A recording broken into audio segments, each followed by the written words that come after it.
নমস্কার, আমি নবনীতা। আমার সঙ্গে আরও একটা নতুন ব্লগে তোমাদেরকে স্বাগত। দেখো, শান্তিনিকেতন তো ঘোরা হয়ে গেল। পরের দিন যখন বাড়ি ফিরছি তখনও আমরা 2-3টে স্পট ভিজিট করে তারপরে বাড়ি ফিরবো ঠিক করেছিলাম। তো দেখো, ওখানে ছিল ডিয়ার পার্ক, যেটা শান্তিনিকেতন থেকে খুব কাছেই। তো ওটা আমরা দেখতে গেছিলাম। ভেতরের এরিয়াটা খুবই সুন্দর, গাছপালা এবং সমস্ত চারিদিকে ব্যারিকেড করা।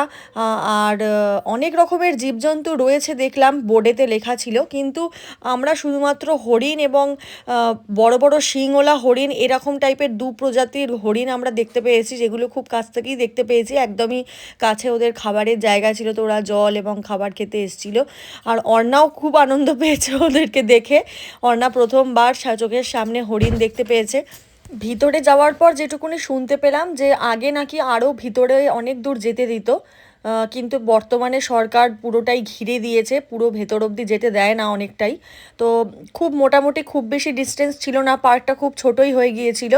এবং ওখানে একটা অ্যাকোরিয়াম টাইপের ছিল, আর ওই হরিণগুলোই দেখতে পেয়েছি। আর জালের ভেতর থেকে আর কোনো পশু পাখি দেখতে পাবো ভাবছিলাম, কিন্তু কিছু পাখি দেখতে পেয়েছি।